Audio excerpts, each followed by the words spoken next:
hablando del zócalo, estuvimos hablando de las dimensiones y estuvimos hablando del encapsulado. Continuaremos con la refrigeración del procesador. Además de la parte lógica, ya vimos que tenemos los ISA, x86 o ARM, no debemos olvidar que un procesador es un dispositivo físico. Como tal, está limitado en aspectos como temperatura o voltaje. ¿A qué nos referimos con esto? Acordémonos que un procesador es materia y la materia tiene un punto de fusión, que es donde se derrite. Entonces, si hay mucha temperatura, los componentes metálicos de los procesadores se pueden derretir.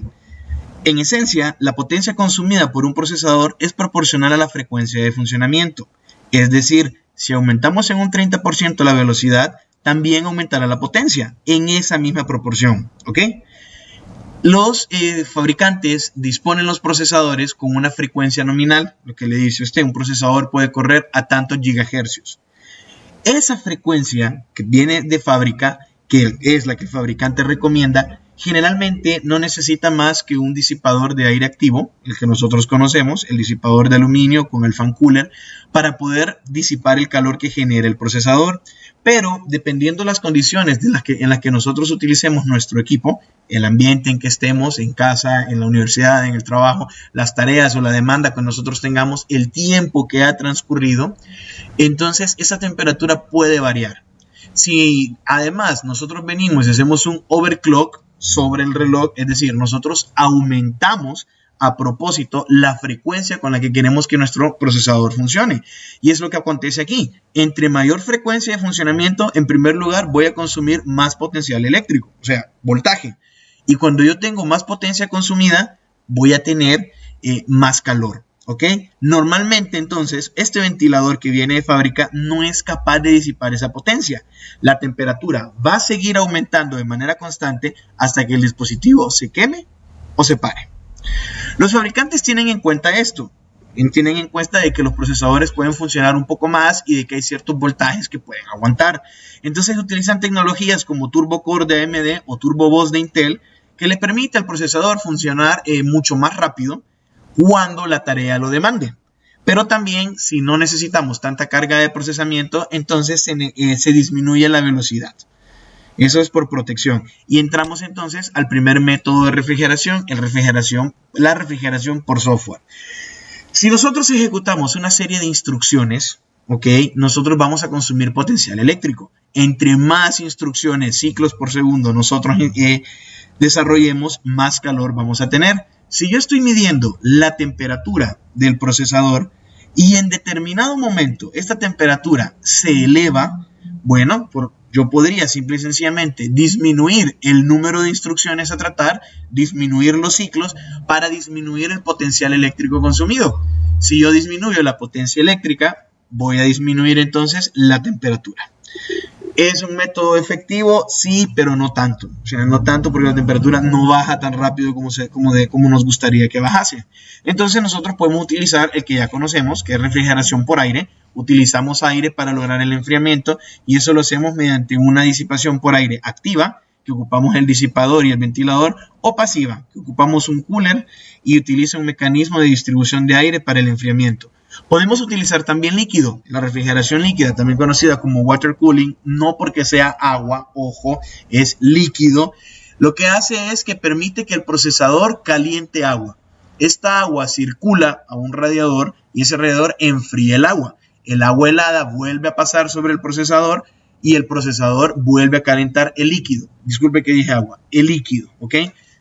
Otra manera de hacer un water cooling es sumergiendo completamente el procesador. Obviamente, a mayor volumen de líquido, pues más temperatura va a necesitar para calentar ese líquido. Entonces, este método es bastante efectivo porque baja muy rápido la velocidad baja muy rápido el calor producido en un procesador. Podríamos utilizar también una tecnología termoeléctrica conocida como células de Peltier.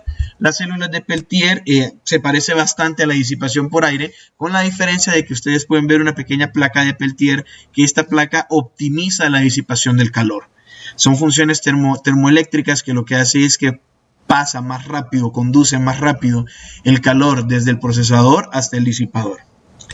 La criogenización, enfriamos mediante nitrógeno líquido o hielo seco. Son temperaturas extremadamente bajas. Los dispositivos electrónicos, entre más baja la temperatura, mejor el funcionamiento. Podríamos utilizar también cambio de fase, que es como se enfría la refrigeradora de nuestras casas, ¿ok? O podríamos utilizar metal líquido. En vez de utilizar un líquido para enfriar, pues un metal que se funde y podríamos estar dando y quitando calor. Hablemos de 64 bits. El procesador tiene una particularidad o un parámetro fundamental que se llama tamaño de palabra. Usted pudo haber notado que, por ejemplo, si hablamos de x86, tenemos x86-32 y x86 de 64. ¿Sí? A eso nos referimos con el tamaño de palabra. Vamos a hablar un poco entonces de 64 bits. Conocida como x86, 8664 y AMD64, perdón, x64, es la versión de 64 bits del conjunto del ISA x86, del CISC, ¿se acuerdan? Esta arquitectura soporta una cantidad mucho mayor de memoria virtual y memoria física de lo que permiten arquitecturas anteriores, 32, 16, 8 bits, lo que permite a los programas almacenar grandes cantidades de datos en memoria. Permite a los programas almacenar grandes cantidades de datos en la memoria y el procesador lee las instrucciones de memoria, las decodifica y las ejecuta. Bien, todavía no hemos entrado a hablar sobre memoria, pero esto está íntimamente relacionado porque al final todos los componentes mantienen una relación entre sí. La arquitectura de 64 bits provee registros de uso general mayores, entre otras mejoras. El creador de los 64 bits fue la compañía AMD y el AMD K8 fue el primer procesador en utilizar 64 bits.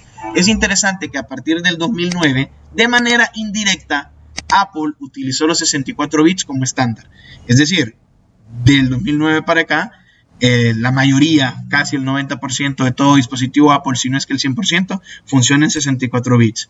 La principal diferencia entre ambas, como hemos mencionado, los procesadores de 32 bits no son capaces de gestionar tanta memoria, incluyendo memoria RAM. De hecho, solo pueden gestionar un máximo de 4 GB de RAM. Es decir, que si usted tiene un procesador de 32 bits con un sistema operativo de 32 bits, no va a poder tener más de 4 GB de RAM.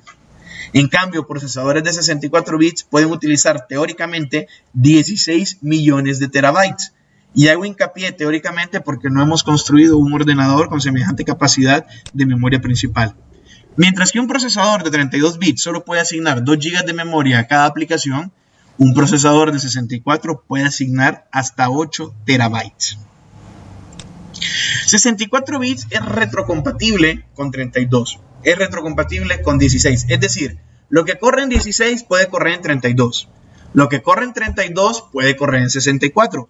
Pero lo que corre en 64 jamás va a correr en 32. ¿Ok?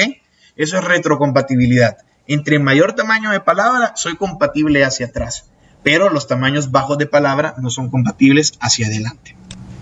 Ya vimos el funcionamiento. Ya vimos más que todo la estructura, cómo se ordena el procesador y vamos a hablar de los parámetros de funcionamiento del mismo. Estos parámetros son los valores que nos permiten a nosotros tomar decisiones y hacer comparativas entre los diferentes procesadores. Y es que más allá de los de rendimiento como núcleo, FSB, socket, velocidad de núcleo, velocidad de bus y tamaño de palabra, 3264, lo acabamos de ver, nosotros también podríamos hablar de interfaces, de memoria caché, voltaje, del fabricante del procesador, de la familia o modelo del procesador y obviamente del precio.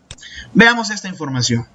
Intel Core i9 7980XE Serie X, procesador de 24.75 MB de caché hasta 4.2 GHz con un LGA de 2066. Si usted es estudiante de informática, ya leyó la teoría de procesadores, yo le pongo esta imagen, le pongo esta información y usted no puede obtener o identificar datos de ella, siéntase mal. Es más, yo le podría poner información de 2 procesadores diferentes y usted debería estar en la capacidad de elegirme el mejor para determinada tarea. ¿Ok? Intel es el fabricante, Core i9 es la familia o el modelo, séptima generación, Serie X, eso ya es propio de Intel, Estamos hablando que tiene una memoria caché de 24.75, una velocidad del reloj de 4.20 GHz y que este procesador, para poder utilizarse en una computadora, utiliza un socket LGA 2066. El encapsulado es LGA. Podríamos encontrar también la información de esta manera y usted va a ver que esa información se repite, ¿ok? Y es la que usted tiene precisamente que aprender a interpretar. ¿Cómo se fabrica un procesador? Bueno, usted puede buscar en internet esta información de cómo fabricar un procesador y no hay ningún problema. No hay ningún problema, véalo, estúdielo, va a aprender. No es algo que yo voy a consultar, pero sí es interesante que usted sepa. De entrada, los procesadores se fabrican con silicio y el silicio se obtiene o lo obtenemos para fabricar procesadores de arena con sílice. Nosotros calentamos la arena a miles de grados y la mezclamos con químicos en un molde para poder obtener un cilindro de silicio. Nosotros cortamos ese cilindro en obleas, o sea, en círculos, varios círculos, varios platos, varios discos, y los vamos a pulir. ¿Ok? Tenemos que tener la superficie lo más lisa posible. Por eso primero hacemos un pulido físico, pero a nivel microscópico van a quedar irregularidades. Entonces hacemos un pulido químico. Una vez que ya la superficie está completamente lisa, agregamos un químico fotosensible e imprimimos con rayos ultravioleta, fotosensible, sensible a la luz, rayos ultravioleta es luz, el diseño del circuito que va a quedar impreso sobre la oblea de silicio. No podemos soldar. O sea, recuerden que los núcleos de un procesador son de orden de nanómetros, es una distancia muy pequeña. Entonces nosotros lo que hacemos es que bombardeamos iones sobre el diseño de rayos ultravioleta y en estos iones nosotros hacemos un recubrimiento de cobre. Entonces el cobre se pega a los iones y luego nosotros ya tenemos impreso todo el diagrama dentro de la oblea.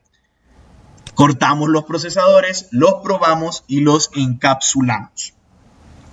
De una sola tableta de sílice, de una sola oblea de silicio, pueden salir muchos procesadores. Entonces, por eso nosotros los probamos, para poder ver las capacidades de ellos. Y pueden que dos procesadores que estén juntos en la oblea, uno, dependiendo de los parámetros de funcionamiento, lo cataloguemos como un i9 de séptima generación y el otro como un i9 de sexta generación. ¿Ok? Los encapsulamos. Este es el encapsulado, esta es la cubierta y nosotros aquí tenemos el circuito impreso. Nosotros colocamos pasta térmica entre el circuito y el encapsulado. Y eso nos lleva a hablar de la pasta térmica. ¿Qué es pasta térmica? ¿Para qué sirve pasta térmica? Bien, dependiendo de donde usted busque, la va a poder encontrar como silicona, masilla o grasa.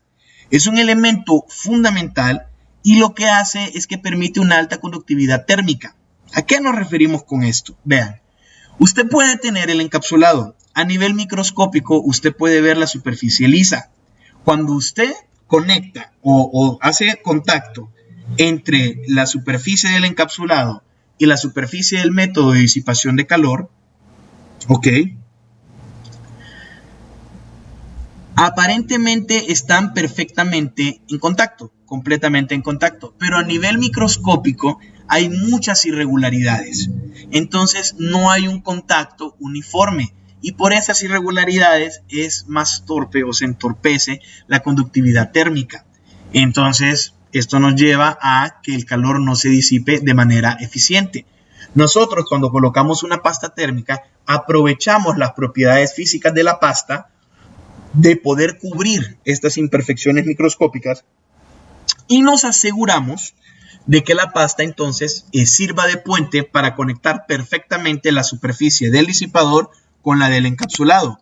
Ojo, hay pasta térmica del procesador al encapsulado y del encapsulado al disipador. O sea, hay pasta térmica de aquí para acá, por dentro, y hay pasta térmica por arriba para el método de disipación.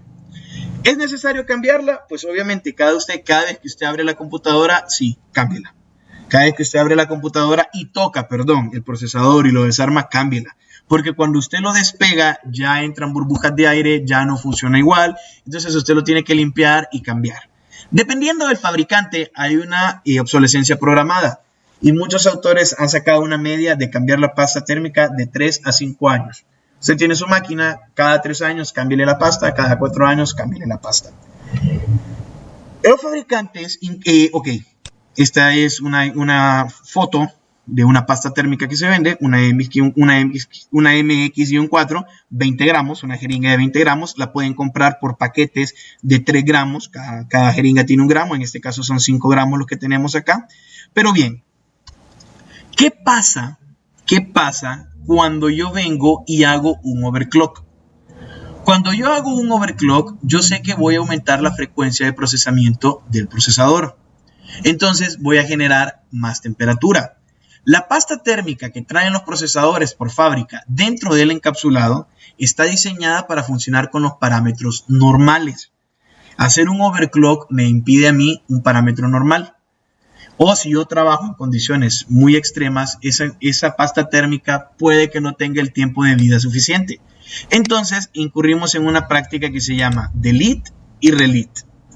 Con delete lo que nosotros hacemos es que abrimos el encapsulado, despegamos el encapsulado, limpiamos, colocamos una pasta térmica de mejor calidad y luego la sellamos y volvemos a encapsular el procesador. Obviamente esto pierde la temperatura. Delete, quitarle la pasta térmica, colocar una pasta térmica y volver a cerrar, es el relete.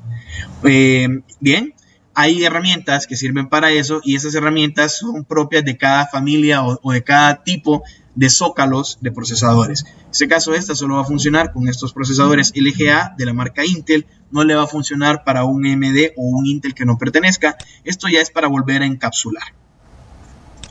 Finalmente, vamos a hablar de computación cuántica.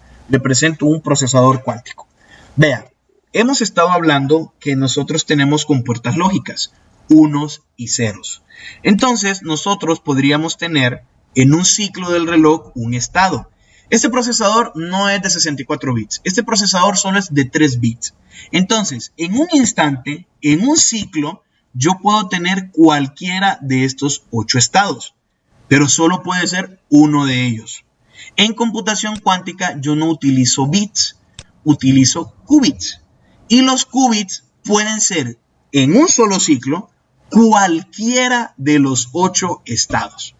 Puede ser 1 y puede ser 0 al mismo tiempo, dependiendo de cómo yo aborde el procesador, lo que yo voy a obtener. Eso potencia en orden exponencial las capacidades de cómputo, porque yo no estoy condicionando la instrucción que llega, sino que la instrucción que llega puede ser cualquier cosa y el procesador la va a ejecutar como debe. Esto presenta ciertas fallas de seguridad, hay cosas que se están trabajando. IBM pone a disposición del público una computadora cuántica. Si usted quiere comenzar, aquí tenemos 4 qubits, usted puede programar, usted puede hacer instrucciones, usted puede correr el funcionamiento de un procesador cuántico en tiempo real a través de internet. Bueno, eso es todo lo que vamos a hablar con procesadores. Cualquier duda, comenten el video. Nos veremos en clases cuando se reanude.